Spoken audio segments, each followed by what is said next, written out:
ወጥመድ ይሰበር በኢየሱስ ስም ይሰበር። ሀገሬ ላይ የተጠመደ ወጥመድ ይሰበር። ከተማይቱ ላይ የተጠመደ ወጥመድ ይሰበር። መንደሩ ላይ የተጠመደ ወጥመድ ይሰበር። ለሞት የሚሰራ ወጥመድ ይሰበር። አደጋ ጣዩ ወጥመድ ይሰበር በኢየሱስ ስም። ወጥመድ ይሰበር። ከላዩ ላይ ወጥመድ ይሰበር። ከላዩ ላይ ወጥመድ ይሰበር። ከነፍሱ ላይ ወጥመድ ይሰበር። የሚከተለው ይሰበር። የሚከተላት ይሰበር። ጉባኤ ሁሉ ጮክ ብሎ አሜን ይበል። ወጥመድ ይሰበር። የማታየው የሚያይ ወጥመድ ይሰበር።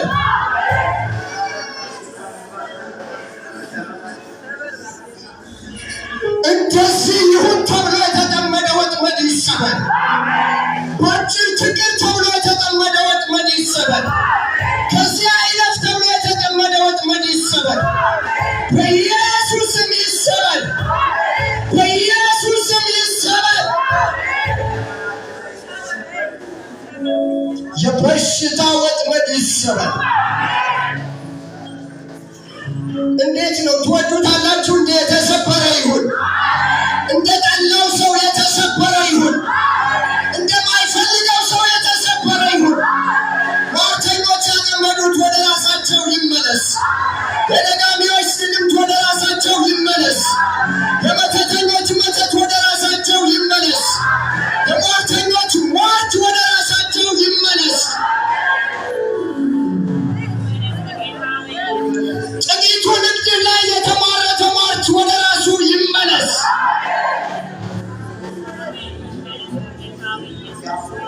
እጅግ ከእኛ ጋር ትሁን። እናምናለን፣ ቃልህን እናምናለን። በዚህ እንዳለህ እናምናለን። ታምራት እንደምታደርግ እናምናለን። የታሰረ እንደምትፈታ እናምናለን። ለዕውሩ ዓይን እንደምትገጥም እናምናለን። የማይሰሙ እንደሚሰሙ እናምናለን። ዲዳዎች እንደሚናገሩ እናምናለን። ባህር የከፈልክ ጌታ አሁንም በመካከላችን እናምናለን። ጎልያድን የመታ ጌታ አሁንም እናምናለን። ኢያሪኮን ያፈረሰ ያጅ አሁንም እናምናለን። በበረዶ የእስራኤልን ጠላት የመታ ጌታ እናምናለን። ለዘላለም ኃይል በመካከላችን እንደሚገለጥ እናምናለን። ክብር ላንተ ይሁን። ስምህ ይባረክ። እጁ ላይ ያንተ ምሕረት ይሁን። ቤቷ ላይ ያንተ ምሕረት ይሁን። ቤቴ ላይ ያንተ ምሕረት ይሁን። እዚህ በደም ተከልሎ ሁሉም ሰው ቃል መስማት ይቻል። እርም የሆነ ነገር ከመካከላችን ይወገድ። አንተ ወደ እያንዳንዳችን ልብ ደግመህ ግባ። የተዘጋ የልባችን በር ላንተ ይከፈት። የጌቶች ጌታ የነገሥታት ንጉሥ ወደ ልባችን ዘልቀህ ግባ። የእኛ ቤት ያንተ ይሁን። የኔ ኑሮ ያንተ ይሁን። ሐሳቤ ሐሳቤ ይሁን። ፕሮግራሜ ያንተ ፕሮግራም ይሁን። የተጫነ ጠላት ፕሮግራም ይራገፍ። የተጫነ አጋንንታዊ ፕሮግራም ይራገፍ። ሰዎች የጫኑብን ይራገፍ። ምድሪቱ የጫነችብን ይራገፍ። ያንተ ፕሮግራም ብቻ በእኛ ላይ ይቀመጥ። ሁሉ ሲሆን ላንተ ክብር ይሁን። ጌታም ክርስቶስም በሆነው በመድኃኒታችን ስም አሜን አሜን። ለእግዚአብሔር ክብር ይሁን። አሜን። ኢየሱስ ክርስቶስ ጌታ ነው። ባለን ጥቂት ጊዜ የእግዚአብሔር ቃል እናያለን። እንትጋ በሚል ርዕስ ጥቂት ደቂቃ ቅድም ካነበብኩላችሁ የዕብራውያን መጽሐፍ ላይ ጥቂት ደቂቃዎች እናያለን። የሚያልቅ ጥቅስ የሚያልቅ ትምህርት ስለሌለ የማያልቀው ጌታ በጥቂት ጊዜ ጥቂት ነገሮችን አውርቼ ከዛም በኋላ መልሰን ሰዓት ከተረፈን እንጸልያለን። እግዚአብሔር አምላካችን ይባላል። እንግዲህ ሰው ለብዙ ነገር ይተጋል። ሰው ለብዙ ነገር ይጨክናል። ሰው ለብዙ ነገር ይጀግናል። ታውቃላችሁ፣ በዚህ ምድር ላይ ላመነበት ነገር ብቻ ነው ግን ሰው የሚተጋው። ለዛ ለገባው ነገር ብቻ ነው ሰው የሚተጋው። ዛሬ በጌታ በኢየሱስ ስም በእግዚአብሔር ቃል ላይ እንድትተጉ እግዚአብሔር አይምሯችሁን ይክፈት። እግዚአብሔር አይምሯችንን ይክፈት። ኢየሱስ ጌታ ነው። እንግዲህ የዕብራውያን መጽሐፍ አንዱ የማስጠንቀቂያ መጽሐፍ እንደሆነ ይታወቃል። እናንተ ብዙ ጊዜ የምታውቁት የእምነት መጽሐፍ እና የእምነት አባቶች እንዳሉ የዕብራውያን መጽሐፍ በዛ የተሞላ ነው። ነገር ግን እንደዚሁ ደግሞ የማስጠንቀቂያ መጽሐፍ ነው። እንዲህ እንዳታደርጉ፣ እንዲህ እንዳትሆኑ፣ እንዳትወድቁ፣ እነዚህ አታድርጉ የሚል የማስጠንቀቂያ መጽሐፍ ስላለው ምንድን ነው የሚለው? እንግዲህ እንደዚያ እንዳለመታዘዝ ምሳሌ ማንም እንዳይወድቅ ወደዚያ ዕረፍት ለመግባት ምን እንበል? እንትጋ ይላል። ምክንያቱም የእግዚአብሔር ቃል ሕያው ነውና የሚሠራም ሁለትም አፍ ካለው ሰይፍ ሁሉ ይልቅ የተሳለ ነው። ስለዚህ ምን እንበል? እንትጋ። እስቲ ተጋለው በሉ። ድገሙት እስቲ። ዛሬ ከእጃችን ላይ ከሕይወታችን ላይ ብዙ ነገሮች ቢኖሩ፣ ነገር ግን አሁን እየወደቀ ያለ ነገር ቢኖር አንዱ የእግዚአብሔር ቃል ነው። ከእግዚአብሔር ቃል ጋር የተፋታ ሕይወት በቤተ ክርስቲያን ላይ በቤታችን ላይ የበዛበት ዘመን ቢኖር ይሄ ነው። በተባራሪ ነገሮች ሕይወታችን የታጨቁበት ግን ቋሚ የሆነና ጠንከር ያለ ነገር የማንሰማበት ጊዜ ቢኖር ይሄ ነው። ትሄዳለህ፣ ትሰራለህ፣ ታሸንፋለህ፣ ትጥሳለህ። እውነት ነው፣ ይሄ እውነት ነው። ነገር ግን ምን ስንል ነው የሚሆነው? ስንተጋ ነው። ይህ ዘመን ደግሞ የመጨረሻ ዘመን ስለሆነ ሁሉ ነገሮች ምንድናቸው? ጥድፊያ ናቸው። ታውቃላችሁ፣ ሁሉ ነገር አሁን የሚባልበት ጊዜ ነው። ስለዚህ ጥልቅ የሆነ ጥናት እንዳናረግ፣ ጥልቅ የሆነ ስራ እንዳንሰራ በእግዚአብሔር ቃል ዙሪያ ላይ ብዙ ጫናዎች አሉብን። ዛሬ በኢየሱስ ስም ከላያችን ላይ ይሰበር። ሕይወታችሁ የሚያሸንፈው የእግዚአብሔር ቃል ውስጣችሁ ያለ ያህል ነው። ሕይወታችሁ የሚመረጣው የእግዚአብሔር ቃል ውስጣችሁ ያለ ያህል ነው። ሕይወታችሁ ከፍ የሚለው የእግዚአብሔር ቃል ውስጣችሁ ያለ ያህል ነው። ሕይወታችሁ የሚጎለምሰው ውስጣችሁ ያለው የእግዚአብሔር ቃል ያህል ነው። የት ነው የምትውሉት? ውስጣችሁ ያለው የእግዚአብሔር ቃል ያህል ነው። የምትወሉበት ቦታና የምትሰሩት ስራ የሚወስንላችሁ። ስለዚህ ምን እንበል? እንትጋ። ዕብራውያን ምዕራፍ 4 ቁጥር 11፣ 12፣ 13 ላይ የሚያሳየው ነገር አንዱ ይሄ ነው። ምንድን ነው የሚለው? እንትጋ። ለምን እንትጋ? ለመታዘዝ እንትጋ። በዚህ ዘመን አንዱ ሰይጣን የበላብን ነገር መታዘዝ ነው። ሰዎች የማይታዘዙበት ዘመን ቢኖር ይሄ ነው። ልጆች ለወላጆቻቸው አይታዘዙም። ምዕመናን ለቤተ ክርስቲያን አይታዘዙም። ታናናሾች ለታላላቆቻቸው አይታዘዙም። መሳ ለመሳ የምንቆምበት ጊዜ ቢኖር ይሄ ዘመን ነው። ትልቁ ትልቁን የማያከብርበት ዘመን ቢኖር ይሄ ዘመን ነው። ሁሉም እኩያ አቻ የሚሆንበት ዘመን ነው። ነገር ግን አባትን ለአንተ አባትን ነው። እናትን ለአንተ እናት ነች። እናትን ጋር ልንደርሳችን ማስተርስ ልትይዝ ትችላለህ። ዶክትሬት ልትይዝ ትችላለህ። ምንም ልትወድ ትችላለህ። ቢሊዮነር ልትወድ ትችላለህ። የአንተ እናት ግን እናትህ ብቻ ነች። የአንተ አባትህ ብቻ ነው። ስለዚህ መታዘዝን ሰይጣን ስለመታብን ባለመታዘዝ ውስጥ የሚገኙ እርግማኖች እያጨድን ያለንበት ዘመን ነው። ዛሬ በጌታ በኢየሱስም ከላያችን ላይ ይሄ መርገም ይሰበር። አሜን። ጉባኤ ሁሉ ጮክ ብሎ አሜን ይበል።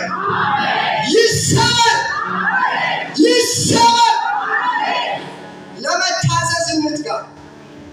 ለመታዘዝ እንትጋ። ቀድሞ አንድ ቀን የዳነ ሰው ያንተ ታላቅ ነው። ቀድሞ አንድ ቀን የዳነች እህትሽ ታላቅሽ ነች። በቃ አክብረት። ለመታዘዝ እንትጋ። ምክንያቱም የእግዚአብሔር ቃል ሕያው ነው። የእግዚአብሔር ቃል ሕይወታችን ነው። እድሜ እንዲረዝም እናትና አባትን አክብር። ይሄ እግዚአብሔር ቃል ነው። ይሄ እግዚአብሔር ቃል ነው። በሉ እስቲ ይሄ እግዚአብሔር ቃል ነው። ድገሙት እስቲ። ምንም ትሁን እናትሽ ነች። ይሄ በቤተ ክርስቲያን ላይ ይሰራል፣ በሀገር ላይ ይሰራል፣ በጎረቤት ላይ ይሰራል፣ በሁሉም ላይ ስታስገቡት፣ በስራ ቦታችሁ ላይ ይሰራል። ስለዚህ እንታዘዝ። ምክንያቱም የእግዚአብሔር ቃል ሕያው ነው። አንተ ትሻላለህ እንጂ የእግዚአብሔር ቃል አይሻልም። አንተ ትለወጣለህ፣ የእግዚአብሔር ቃል አይለወጥም። የእግዚአብሔር ቃል ሕያው ነው። በሉ እስቲ ድገሙት። የእግዚአብሔር ቃል ሕያው ነው። ስለዚህ ለመታዘዝ እንትጋ። ለመታዘዝ የሚረዱን ነገሮች ምንድን ናቸው? አንደኛው የእግዚአብሔር ቃል መስማት ነው። ጸሐፊው ይህንን መጽሐፍ በሚጽፍበት ጊዜ 4:7 ላይ እንደዚህ ብሎ ይናገራል። ዛሬ ድምፁን ብትሰሙ ልባችሁን ልከኛ አታድርጉ ይላል። ዛሬ ድምፁን ስትሰሙ ልባችሁ ምን አታድርጉት? ልከኛ አታድርጉት። ዛሬ ብዙ ሰዎች በልከኝነት የተሞሉበት ዘመን ነው። ታውቃላችሁ፣ በጣም ብዙ ሰዎች ቤቱ ያለውን አባቱን አያከብሩም፣ ጎረቤቱን ለማክበር ይሞክራል። ነገር ግን የእግዚአብሔር ቃል ስሙ። የእግዚአብሔር ቃል ታሪካችንን ይቀይራል። አሜን። ኢየሱስ ጌታ ነው። አንደኛው ይሄ ነው። የእግዚአብሔር ቃል መስማት አለብን። የእግዚአብሔር ቃል መስማት አለብን። ጆሮአችን ለእግዚአብሔር ቃል ይከፈት። ጆሮአችን ለእግዚአብሔር ቃል ሲከፈት ዘመናችን በእግዚአብሔር ቃል ይቀየራል። ሕይወታችን በእግዚአብሔር ቃል ይቀየራል። አስተሳሰባችን በእግዚአብሔር ቃል ይቀየራል። አንዱ ይሄ ነው። ሁለተኛው የእግዚአብሔር ቃል መስማት ብቻ ሳይሆን ልንታዘዘውም ይገባል። ምክንያቱም አሁንም የእግዚአብሔር ቃል ምንድን ነው? ሕያው ነው። እግዚአብሔር አምላካችን ይባላል። በማቴዎስ ምዕራፍ 7 ከ24 እስከ 27 ላይ ይህንን ነገር ታገኛላችሁ። የእግዚአብሔር ቃል መስማት ብቻ ሳይሆን የእግዚአብሔር ቃል መታዘዝ እንዴት እንዳለብን ማቴዎስ ምዕራፍ 7 ቁጥር 24 እስከ 27 አብረን እናንብበው። ስለዚህ ይህንን ቃል ሰምቶ የሚያደርግ ሁሉ ቤቱን በዓለት ላይ የሰራ ልባም ሰውን ይመስላል። ዝናብ ወረደ፣ ጎርፍም መጣ፣ ነፋስም ነፈሰ፣ ያንን ቤት ገፋው፣ በዓለት ላይ ስለተመሰረተ አልወደቀም። ይህም ቃሌን ሰምቶ የሚያደርገው ሰው ሁሉ ይህም ቃሌን ሰምቶ የማያደርገው ሰው ቤቱን በአሸዋ ላይ የሰራ ሰነፍ ሰውን ይመስላል። ዝናብ ወረደ፣ ጎርፍም ጎረፈ፣ ነፋስም ነፈሰ፣ ያንም ቤት መታው፣ ወደቀ፣ አወዳደቁም ታላቅ ሆነ። ኢየሱስም ይህንን ነገር በጨረሰ ጊዜ ሕዝቡ በትምህርቱ ተገረሙ። እንደ ጸሐፎቻቸው ሳይሆን እንደ ባለስልጣን ያስተምራቸው ነበርና። እዚህ ዓለም ላይ ስትኖሩ የምትኖሩበት ዓለም ከችግር ፍሪ የሆነ ዓለም አይደለም። ፍሪ ዞን የሚባል ነገር የለም። ችግር የሌለበት አካባቢ ፈልጋችሁ ብትሄዱ ችግር አለ። ምክንያቱም ዓለም በችግር ላይ የተሞላች ስለሆነች፣ ሰይጣን ባለበት ችግር ስለማይጠፋ። ነገር ግን ይህንን ችግር የምትቋቋሙበት፣ ይህንን ሁኔታ የምትጋፈጡበት ዋናው ነገር ልባም በመሆናችሁ ብቻ ነው። ይህንን ልባም የሚያደርገው ደግሞ ቃሌን ሰምቶ ምን የሚያደርገው ይላል። ስለዚህ የእግዚአብሔር ቃል በመስማት ሰዎች ልባሞች እንዲሆኑ እግዚአብሔር ይፈልጋል። ምን እንበል? እንትጋ። ለምን? የእግዚአብሔር ቃል ለመስማት። ከዛስ የሰማነው እግዚአብሔር ቃል ደግሞ ለማድረግ እንትጋ። እስቲ እግዚአብሔር ሆይ በሉ። አይሰማም በሕይወቴ ላይ እንደገና ቃልህ የሚያደርግ አስተዋይ ሰው አድርገን። አሜን። ዝናቡ ለሁሉም ነው የሚዘንበው፣ ጎርፉ ሁሉም ጋር ነው የሚመጣው። ነገር ግን ልዩነት የሚፈጠረው የተመሰረታችሁበት መሰረት ላይ ነው። የእግዚአብሔር ቃል ጋር ከተመሰረታችሁ፣ ከእግዚአብሔር ቃል ጋር ከታጠባችሁ፣ በእግዚአብሔር ቃል ሕይወታችሁ ከተጣበቀ ጎርፉ ይጎርፋል፣ እናንተን አይገፋም። ኧረ አሜን። ነፋሱ ይነፍሳል፣ እናንተን አያንገዳግድም። ምክንያቱም የተመሰረታችሁበት ዓለት ኢየሱስ ነው። ኢየሱስ ክርስቶስ ጌታ ነው። ስለዚህ ለመስማት ለማድረግ እንድንበረታ የሚያደርገን ደግሞ ምንድን ነው ሲባል፣ አንደኛው የእግዚአብሔር ቃል ሕያውና የሚሰራ ነው። እስቲ አሜን በሉ። የምትሰሙት ቃል የሚሰራ ቃል ነው። ሕይወት ያለው ቃል ነው። ይህ ማለት የሚንቀሳቀስና የሚያንቀሳቅስ የእግዚአብሔር ቃል ነው። ስለዚህ የእግዚአብሔር ቃል የሚሰራ ነው። ምን ማለት ነው? የሚሰራ ነው ማለት እግዚአብሔር ከተናገረ ያደርጋል። እግዚአብሔር ካለ ይሆናል። እኔ በምኞቴ ያልኳችሁ አይሆን ይሆናል። እግዚአብሔር ግን ያለው ይሆናል። ኢየሱስ ክርስቶስ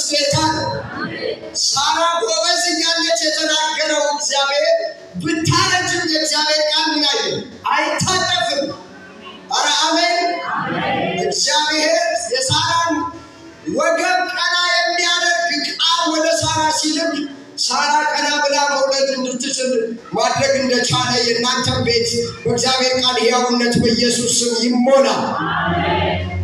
ኢሳይያስ 55 ከ6 እስከ 13 ባለው ቦታ ላይ የእግዚአብሔር ቃል አሁንም እንደዚህ ብሎ ይናገራል። ምክንያቱም ዛሬ የእግዚአብሔር ቃል እየሰማን ስለሆነ እግዚአብሔር በሚገኝበት ጊዜ ፈልጉት፣ ቀርቦም ሳለ ጥሩት። ክፉ ሰው መንገዱን በደለኛም ሐሳቡን ይተው፣ ወደ እግዚአብሔር ይመለስ እርሱም ይምረዋል፣ ይቅርታው ብዙ ነውና ወደ አምላካችን ይመለስ። ሐሳቤ እንዳሳባችሁ መንገዳችሁም እንደ መንገዴ አይደለምና ይላል እግዚአብሔር። ሰማይ ከምድር ከፍ እንደሚል እንዲሁ መንገዴ ከመንገዳችሁ ሐሳቤም ከሐሳባችሁ ከፍ ያለ ነው። ዝናብና በረዶ ከሰማይ እንደሚወርድ ምድርንም እንደሚያረካት ታበቅልና ታፈራ ዘንድ እንደሚያደርጋት ዘርንም ለሚዘራ እንጀራንም ለሚበላ እንደሚሰጥ እንጂ ወደ ሰማይ እንደማይመለስ ከአፌ የሚወጣው ቃል እንዲሁ ይሆናል። የምሻውን ያደርጋል የላኩትንም ይፈጽማል እንጂ ወደ እኔ በከንቱ አይመለስም። እናንተ በደስታ ትወጣላችሁ፣ በሰላምም ትሸኛላችሁ። ተራሮችና ኮረብቶች በፊታችሁ እልልታ ያደርጋሉ። ጽድም በኩርንችት ፈንታ ባሳንም ይበቅላል።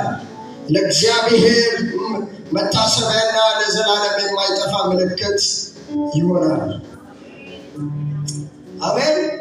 የእግዚአብሔር ቃል ያሰበው ምን የሚል ነው? የሚያደርግ ነው። ስለዚህ የምሻውን ያደርጋል። ቃሌ በከንቱ ምን አይመለስም። ዝናብ ከሰማይ ወርዶ እንደሚሰራ በምድር ላይ እንዲሁ የእግዚአብሔር ቃል ከአፉ ሲወጣ አንቺ ሕይወት ላይ ይሰራል። የማይሰራ ሲመስል ይሰራል። አይሰራም ስትሉ የእግዚአብሔር ቃል ይሰራል። ኢየሱስ ክርስቶስ ጌታ ነው። ስለዚህ የእግዚአብሔር ቃል ዛሬም ይሰራል። በሉ እስቲ። ስለዚህ ምን እንበል? እንትጋ። ምክንያቱም በእጃችን ያለው የእግዚአብሔር ቃል የሚሰራ ቃል። ጉባኤ ሁሉ አሜን። ያጣነው ሁሉ ያጣነው ነገር ምክንያቱም የእግዚአብሔር ቃል አለማወቃችን ካልሆነ በስተቀር የእግዚአብሔር ቃል የሚሻውን ሁሉ ያደርጋል። አንቺ የምትፈልጊው ሳይሆን የሚያደርገው እግዚአብሔር የሚፈልገው በቃሉ ያደርጋል። የእኛ ሐሳብ ሳይሆን የሚሆነው በቃሉ የራሱ ሐሳብ ነው። ስለዚህ የእግዚአብሔር ቃል ምን እናድርግ? እንፈልግ። ምን እንበል? እንትጋ። ምክንያቱስ የእግዚአብሔር ቃል ሕያው ነው። በሕይወቴ ላይ በሉስ። ከዚህ በኋላ ቅድሚያ የምሰጠው ለእግዚአብሔር ቃል ነው። ሌላው የእግዚአብሔር ቃል ሁለት አፍ ካለው ይልቅ ምንድን ነው? ስል ነው። ስለዚህ የእግዚአብሔር ቃል ይወጋል፣ ይቆርጣል፣ ይለያል። ኧረ አሜን። በቤት ሄዳችሁ ደስ ያለው ነው። የእግዚአብሔር ቃል ምን ያደርጋል? ይወጋል። እስቲ አሜን በሉ። ከየትኛውም ጦር በላይ የእግዚአብሔር ቃል ይወጋል። ኢየሱስ ክርስቶስ ያድናል። ስለዚህ የእግዚአብሔር ቃል ሁለት አፍ ካለው ሰይፍ ይልቅ ስል ስለሆነ ለሚያምኑት ደህንነት ሲያመጣ፣ ለማያምኑት ደግሞ ፍርድ ይሆንባቸዋል።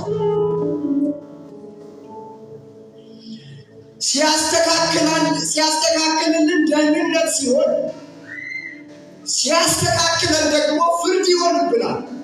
ስለዚህ የእግዚአብሔር ቃል ሁለት አፍ ያለው ሰይፍ ስለሆነ በምን እንስማ? በእምነት እንስማ።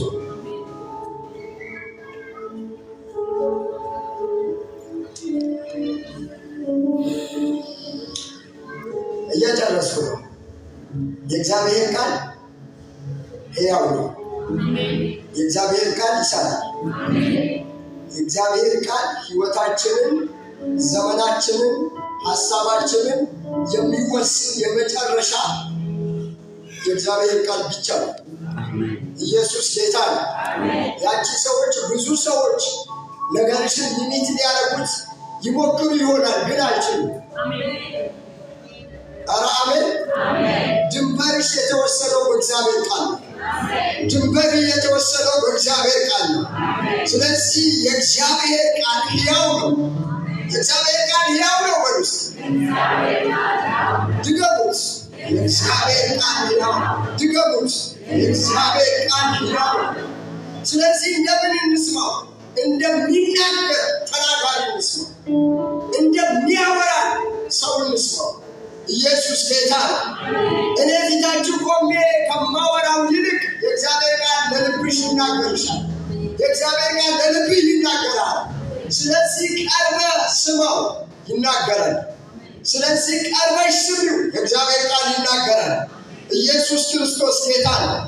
በዓለም ላይ በድፍረት ከተጻፉ ጽሑፎች ሁሉ ትልቁ በድፍረት የተጻፈ ጽሑፍ ቢኖር የእግዚአብሔር ቃል ነው። አሜን።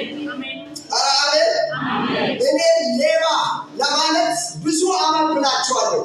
የእግዚአብሔር ቃል ግን ማንንም ምን አይፈራም። ውሸታሙን ውሸታም ይላል፣ ሌባውን ሌባ ይላል። ምንም ማይፈራ ጀግና የሆነ እስቲ የእግዚአብሔር ቃል የእግዚአብሔር ድገሙት እስቲ ወዳጅ ታውቃለህ፣ ለአንተ እውነቱን አይነግርህም። ምክንያቱም ወዳጅነቱን ያውቃል። የእግዚአብሔር ቃል ግን እውነቱን ይነግራል። ምክንያቱም ዘላለምን ለእግዚአብሔር እንዲሆን ስለሚፈልግ። ኢየሱስ ጌታ። ወዳጄ ዛሬ እንዳላጣው ብዬ እውነት አልነግረውም።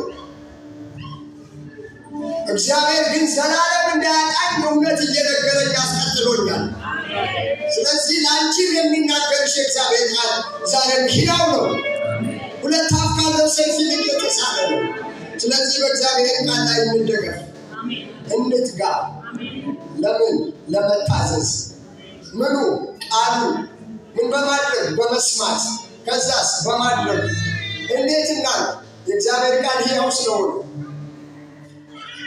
የሆነ ሰው እያያችሁ እንደሆነ እንዳያያችሁ እንደምታደርጉት ማክስ እንደምትለብሱት አይደለም። የእግዚአብሔር ቃል ፊት ለፊታችሁ ሳይሆን የሚያየው ውስጣችሁ ነው። እግዚአብሔር ዘልቆ ያያል። እስቲ አሜን በሉ። እግዚአብሔር ዘልቆ ያያል። እኔ የምታዩን ውጭ የለው፣ እግዚአብሔር ግን በቃሉ ውስጤ ያያል። ስለዚህ የእግዚአብሔር ቃል ምንድን ነው? ሰይፍ ነው። ውስጤ ያለውን ድካም ቆርጦ ይጥለዋል። ውስጤ ያለውን ስንፍና ቆርጦ ይጥለዋል። ውስጤ ያለውን አመፅ ቆርጦ ይጥለዋል። ምን ካልኩለት? ከፈቀድኩለት። ለእግዚአብሔር ቃል ክብር አምጡ እስቲ።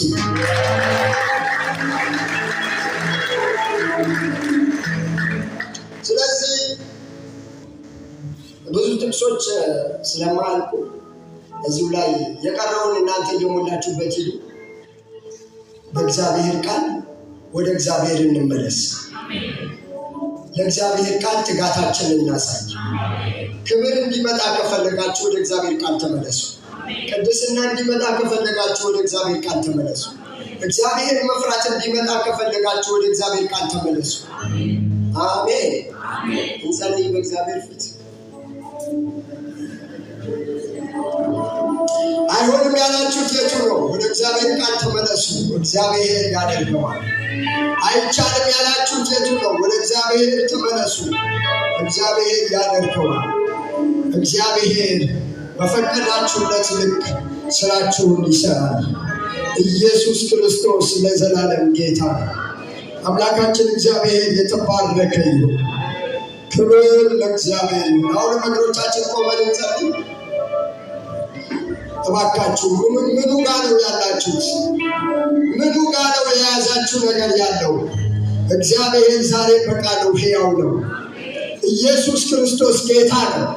ምን ለመስማት ፈልጋችሁ ይሆን የመጣችሁት? ነገር ግን ዛሬ ትጋትን አሳዩ፣ ወደ ቃል ተመለሱ እግዚአብሔር ብሎናል። ስለዚህ በእግዚአብሔር ቃል ላይ ቆመን ሕይወታችንን መምራት እንድንችል እግዚአብሔር ይፈልጋል። ኢየሱስ ክርስቶስ ጌታ ነው። ነቢዩ ወደዚህ ይመጣና ከእሱ ጋር የመጨረሻውን ጸሎት አብረን እንጸልያለን።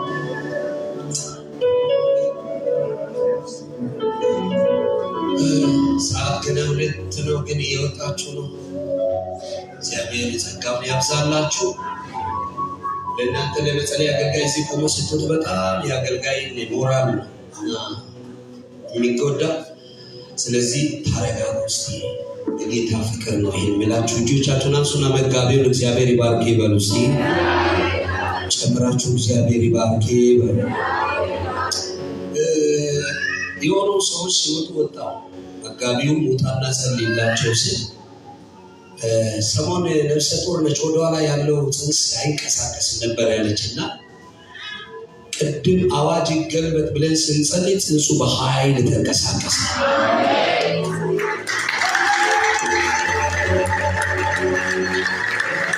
ከዛ ጽንሱ ላይ ነው አዋጅ ያወጣውና ጌታ አዋጁን ከላይ ወደ ሰበረላት። ደስ ብሎ ነው የወጣው። አንድ ሰው ጌታ ዛሬ ምሽት ነፃ አውጥቷል። እግዚአብሔር የተባረከ ይሁን። እጆቻችሁን አንሱ። የትጋት መንፈስ በላያችን ላይ ይውደቅ። በደንብ አሜን በሉ። የትጋት መንፈስ በላያችን ላይ ይውደቅ። የትጋት መንፈስ በቤታችን ላይ ይውደቅ። መሰዊያችን ላይ ይውደቅ። አሜን እያላችሁ ከነጋ ጸልዩ። ጓዳችን ላይ ይውደቅ። የሚያተጋ መንፈስ ዛሬ ከኛ ቀድሞ ወደ ቤታችን ይግባ። ወሬ ይውጣ፣ ጸሎት ወደ ቤታችን ይግባ። እንቅልፍ ይውጣ፣ ጩኸት ወደ ቤታችን ይግባ። በደንብ አሜን በሉ። ያደከመ ነገር ከላያችሁ ላይ የተነሳ ይሆናል። አሁን ልጸልይ ነው። አሜን በሉ። ያደከመ ያሳለ የተነሳ ይሆናል። ይህ ትጋትን የበላ እጅ በኢየሱስ ስም የተሰበረ ይሆናል። ሁለትን አንቆ ያዘ ቀንበር በኢየሱስ ስም የተሰበረ ይሆናል። በደንብ ጩኹና ትጋትን ልቀቅ በሉ ባካችሁ። ትጋት ሁለተኛ ትጋትን ልቀቅ በሉ ሲ መሰዊያዬን ልቀቅ በሉ። ጸሎትን ልቀቅ በሉ ሲ ጩኸትን ልቀቅ በሉ ሲ ምልጃዬን ልቀቅ በሉ። ትጋትን ልቀቅ በሉ ሲ ሁለተኛ ከለቀና ትጋትን ልቀቅ ብላችሁ ጸልዩ። ያን ጊዜ ያደከማችሁ ይለቃችኋል። ኃይላችሁን፣ ጉልበታችሁን፣ አቅማችሁን የሚይዘው ነገር ይለቃችኋል። ሁለተኛ ትጋትን ልቀውጣ። መሰዊያዬን ልቀቅ፣ ቤትን ልቀቅ፣ ባዶነት ከሌላ ይነሳ ብላችሁ ጸልዩ። በእግዚአብሔር ልጅ በኢየሱስ ክርስቶስ ስም የትኛውም ቀንበር ሁሉ ፈጽሞ የተሰበረ እንዲሆን እግዚአብሔር ትጋት አልባ ያደረገ ነገር ከኛ ላይ እንዲያነሳ፣ እንዳንተ ጋር ያደረገ በኢየሱስ ስም እንዲነሳ፣ እንዳንጮ ያደረገ ነገር ከቤታችን እንዲነሳ፣ ባዶ ገለባ ያደረገ ነገር ከኛ ላይ ይነሳ። ለጸልይ ለአንድ ሰው ዛሬ ጌታ ጉልበቱን ያበረታዋል። ኃይሉን ጌታ ያድሰዋል። አቅሙ ጌታ ያድሰዋል። መንፈሱ እንደገና ጌታ ያነሳሳዋል። ጨውለደቃ ትጋትን ልቀቅ በሉ። የቤት ትጋት ልቀቅ፣ መሰዊያዬን ልቀቅ፣ ቤትን ልቀቅ፣ ጓዳዬን ልቀቅ፣ የቃድስን ልቀቅ፣ ሩጫዬን ልቀቅ፣ መንፈሳዊ ዓለም የምሮጠው ሩጫዬን ልቀቅ። ሳላውቅ ወደ ቤቴ የገባ መሰዊያዬን የተቆጣጠረ ህልሜን ያዘ፣ ራእይን ያዘ። አፋችሁ ይከፈት እስቲ። በጌታ በኢየሱስ ስም እግዚአብሔር እጅ በላያችሁ ላይ ይቀመጥ። ኃይል በላያችሁ ላይ ይሁን። ሞገስ በላያችሁ ላይ ይሁን። የትኛው አዋጅ ሁሉ የተገለበጠ ይሁን። ጮና ይገልበጥ በልባካ ለአምላክ እግዚአብሔር ሆይ ጸልያለሁ። የዚህ ትውልድ መንፈሳዊ ዓለም ትጋት እጆቻቸው አንሱና ተቀበሉ። የተመለሰ ይሁን። ያ በኢየሱስ ስም ጾም ጸሎታቸው ይመለስ። ያ ጸሎታቸው ይመለስ። የማለዳ ጸሎታቸው ይመለስ። የሌሊት ጸሎታቸው በኢየሱስ ስም ይመለስ። አንተን የሚናፍቁ ኃይል በኢየሱስ ስም ይመለስ። የተወሰነባቸው ከጎናቸው የወጣው ነገር፣ ጉልበታቸውን የፈታው ነገር ዛሬ የተሰበረ ይሁን። ኃይል አልባ ያደረጋቸው ነገር የተሰበረ ይሁን። የጨለማ ኃይል የተሰበረ ይሁን። መንፈስ ቅዱስ የዚህ ትውልድ ነገር በኃይል የተመለሰ ይሁን። በኃይል የተመለሰ ይሁን። በኃይል የተመለሰ ይሁን። በኃይል የተመለሰ ይሁን። በኃይል የተመለሰ ይሁን። ጭብጨባ ለንታ ለጌታ ይራቆች በል። ሁለት ደቂቃ ስጡ። በኢየሱስ ሁለት ደቂቃ ስጡ። ተነሽላን ጸልይ ልጨርስ ነው። ሁሉ ብለሽ ተነሽ። ጸሎት ስንጀምር አብሮ የሚጀምር ከወጣበት የሚያወድ በቃ ደስታ ጥቅሳ ሐዘን ብቻ ቸርቻችሁ ዘርግ ወደሷ ወደዚች ልጅ እንደዚህ ነው ጌታ የሚያወራኝ። ጥቂት ደስታ ረጅም ጊዜ ሐዘን የሚያከናን ደግሞ ህይወቷ ሁሉ በጭንቀት የሚሞላ ንዝንዝ የሞላበት ህይወት ሁሉ አለ። ውስጥ ብቻ ማለት ውጭ ብቻ ያለሽ ቤት ውስጥ ከባድ ጭቅጭቅ ሁሉ አለ። ከዋሽ